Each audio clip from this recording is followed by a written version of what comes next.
مجوران جو شبد ہے یہ بہت کمال کا شبد ہے. اس میں یہ ہے کہ لوگ جو ہیں حجاز میں ہم لوگ سوچتے ہیں کہ حج کرنے جاتے ہیں, آف کورس حج کرنے جاتے ہیں, پر جب وہ کرتے ہیں 16ویں شتابدی میں خاص کر کے, اور کیا کرتے ہیں, they travel, they look at the land, they become one with the land. وہاں کمال کی چیزیں ہوتی تھی. دیکھیے وہاں پر انہوں نے کیا کیا دیکھا جس کا آپ نے ذکر بھی کیا ہے کہ وہاں جاتے ہیں جہاں رسول اللہ صلی اللہ علیہ وسلم پہلی مرتبہ رکے مدینے کے باہر, جہاں باغ میں ان کی اپنی کھجیاں, اپنے وہ ڈیٹ پامز وغیرہ, جہاں انہوں نے اپنے ہاتھوں سے چھوٹی چھوٹی مساجد بنائی, وہ ان جگہوں میں جاتی ہیں. وہ جا کے وہاں پر وہ کنویں دیکھتی ہیں جو انہوں نے خود کھودے, جہاں سے پانی نکلا.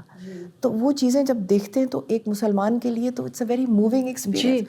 پھر اس کے بعد بی بی فاطمہ تو زہرا کے مزار پہ جاتی ہیں, وہ دیکھتی ہیں وہاں پر ان کا مزار. پھر بی بی خدیجہ کے جاتی ہیں, وہ دیکھتی ہیں ان کا گھر جو چھوٹا, وہ دیکھتی ہیں کس غربت میں ان کا گزارا ہوا اور کتنے عظیم لوگ تھے. تو that must have felt something to them and freeing to them کہ جتنا آپ دیں اتنا ہی آپ کو ملتا ہے, آپ کھلیں گے, اتنا ہی آپ یہی فریڈم ہے. یہی freedom. So this is the story that to give rather than to receive. But of course it leads to a political scandal. Of course. Right? Of course. So جب یہ نکلتے ہیں, and here is women exerting their own power. Exactly. وہ خود اپنے فیصلے کر رہی ہیں. جی. وہ شاہ مراد کو بھی اور اکبر بادشاہ کو بھی کہہ رہی ہیں دونوں کے ساتھ بالکل صحیح. انہوں نے اڈا لگایا ہوا اور وہ کہہ رہی ہیں کہ نہیں, ہم نے یہاں سے نہیں ہلنا.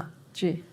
واہ, بڑی بات. لیکن یہ ہے کہ جب فائنلی نکلتے ہیں جدہ سے تو باب المنڈاب جو کہ اب ہم لوگ ریڈ سی کہتے ہیں, اس زمانے میں گرین سی بھی کہا جاتا تھا, وہاں پہ ان کا جو ہے شپ جہاز سائی اس میں چلتے ہیں یہ, اور اس کا شپ ریک ہو جاتا ہے. تو ان کا پورا ریسکیو آپریشن ہوتا ہے ایڈن میں ان کا مطلب وہ پورا جو ایریا تھا اس میں پوری ایکسپرٹیز تھی کئی زمانوں سے. جتنا گنیزا ریکارڈز ہمیں بتاتے ہیں 11ویں شتابدی سے وہاں پہ بہت ہی کمال کے سیلویج آپریشنس چل رہے ہیں. سو یہی سب ہوا.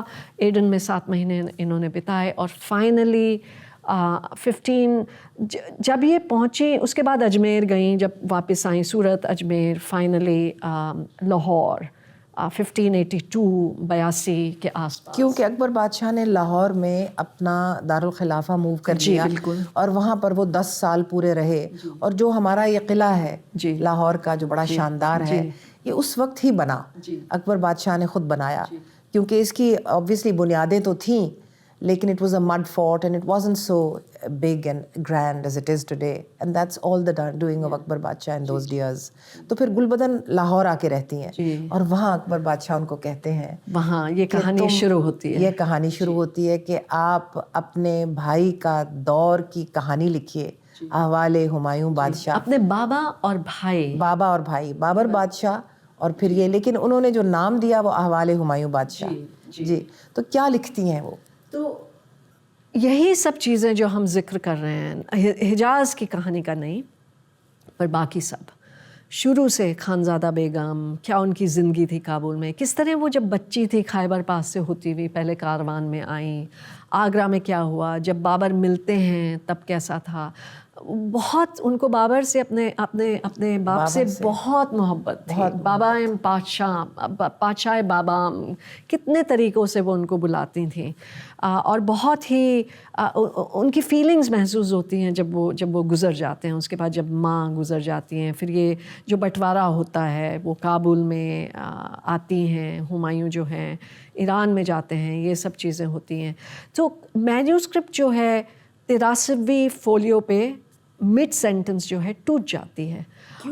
تو مجھے یہ چیز جو ہے بہت ہی, یہ میری واقعی میں ذہنی مشکل تھی. یہ کسی نے مٹا تو نہیں دیا ان کا سارا حجازی سفر؟ یہ بالکل میرا انداز یہی ہے کہ مٹایا ہے. اور وہ یہ ہے کہ جب اکبر انہیں کہتے ہیں کہ آپ اپنے باپ اور ہمارے خاندان کے بارے میں لکھیے, وہ کیا چاہ رہے ہوں گے گیون دا ہول ہسٹری. وہ چاہتے ہوں گے, اور یہ جائز بھی ہے ان کے پوائنٹ آف ویو سے, کہ بھائی ہمارے خاندان کے جو لوگ ہیں کتنے کمال کی چیزیں انہوں نے کی, کس طرح یہ دیکھیے یہ جو ڈائنیسٹی ہے جس میں کوہ نور ہے, یہ ہے وہ ہے, وہ یہ سب نہیں چاہتے ہوں گے. جو گلبدن پرابلمس دکھاتے ہیں कि सड़क पे हैं तो क्या है, किस तरह उनकी असलियत जो बयान करना चाहती थी, और जो निगोशिएशंस, ये वो कभी नहीं चाहते होंगे कि हमीदा और उनके बाप के बीच में जो डिस्कशन हुआ उसको नुमाया कि किया वो जाए, नुमाया किया जाए। और जो बाबर और उनके भाइयों में जंगें लड़ाइयाँ हुई और जिस तरह फिर बाबर ने अपने भाई को आखिर में आके अंधा कर दिया, वो भी ये नहीं चाहते होंगे कि ये चीज़ें आया हों।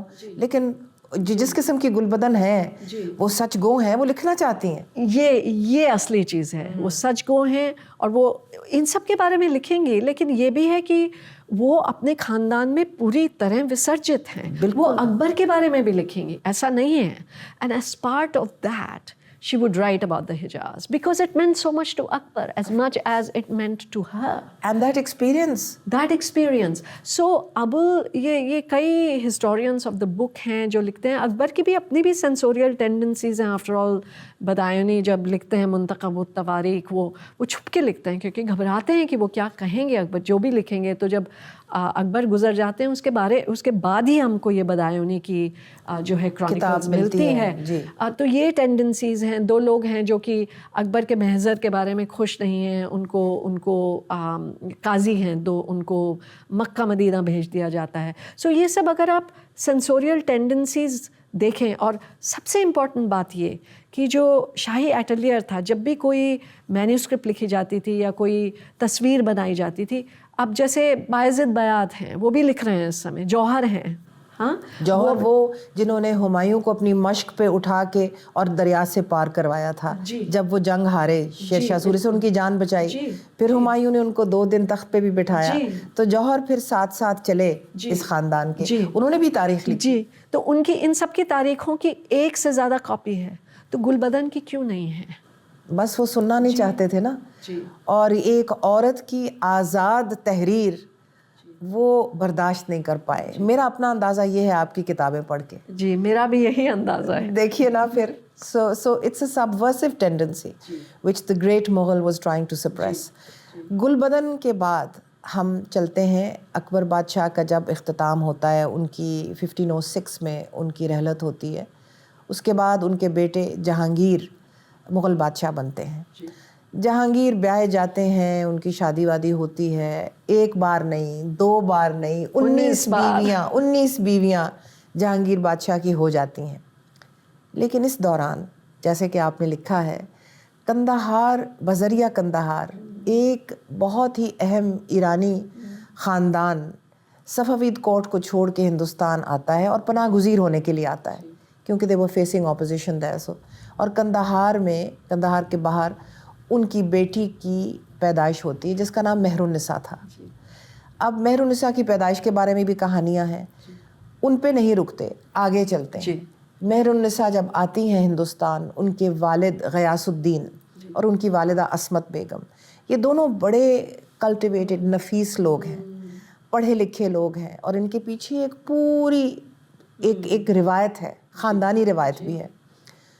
तो वो आके मुग़ल कोर्ट में एक एम्प्लॉयमेंट ले लेते हैं गयासुद्दीन। फिर मेहरुन्निसा की शादी हो जाती है अली कुली ख़ान से, जो बंगाल में मुग़लिया सल्तनत के एक अफसर हैं। वहाँ 12 साल वो रहती हैं। उनकी बेटी भी एक पैदा होती है, Ladli Begum. In Bengal Mehrunnisa comes of age. What happens in Bengal? So ये जो शादी का सिलसिला है, ये जैसे कि नूरजहाँ का तो पूरा इतिहास कह लीजिए या लैक देयर ऑफ, एक तरीके से बुलेट पॉइंट में ही हम लोगों को मालूम था। उनकी सब लोग कहते तो उनकी भी तारीख मिटाई गई। जी, सब लोग, she was far too powerful for the male historians of the time. That's absolutely of the time and our time. And of this time also. इनका ज़रा आप बताइए कि किस सन की हम बात कर रहे हैं? So इनकी पैदाइश 1577 की है और शादी जो है 17 साल में होती है और 10 साल की शादी है। तो ये जो है जब वापस आगरा आती हैं अली कुली की मौत के बाद, 1604 में वापस आती हैं। तो ये हम जो है ये इनका क्रोनोलॉजिकल स्पैन है सारी चीज़। और फिर ये हरम में आ जाती हैं क्योंकि इनके वालिद उस वक्त वज़ीर भी बन चुके थे। बाद में जाके एतमादुद्दौला बनते हैं और जहांगीर के ज़माने के बहुत बड़े अफसर बन जाते हैं। तो मेहरुन्निसा मीना बाज़ार में शहजादा सलीम उस वक्त एम्परर जहांगीर बन चुके थे, जहांगीर बादशाह को मिलती हैं, उसके बारे में भी बड़ी कहानियाँ हैं, अपनी ज़बान से बताइए। कहानियाँ तो यही है कि दो तरीके की कहानियाँ हैं। एक तो उर्दू लिटरेचर में तो बहुत पाई जाती है कि बचपन से ही इनका सलीम के साथ जो था कुछ चक्कर चल रहा था, यानी कि दो इस तरह ये मिले, दो कबूतर थे, सलीम के बहुत बेहतरीन दो कबूतर थे, वो लेके जा रहे थे हमाम की तरफ। तो एक लड़की मिलती है बहुत खूबसूरत, उनसे कहते हैं कि ज़रा ये पकड़ लो, मैं हमाम जा रहा हूँ, आता हूँ। हमाम से आए तो उनके हाथ में एक ही कबूतर था, इस लड़की के हाथ में। तो उन्होंने कहा अरे मेरे कबूतर को क्या हुआ? तो उन्होंने कहा कि वो तो उड़ गया। तो उन्होंने कहा कैसे उड़ गया? तो बोली ऐसे उड़ गया, दूसरे को भी उड़ा दिया। ये एक किस्सा है जो बहुत पॉपुलर माना जाता है, बट जो हमारे जो डॉक्यूमेंट्स हैं उनके हिसाब से मीना बाज़ार में 1608 के आसपास 1608 आई एम सॉरी वो हरम में आती हैं। 11 के आसपास जहांगीर जो हैं उनको देखते हैं और 11 में शादी मानी जाती है, 1611।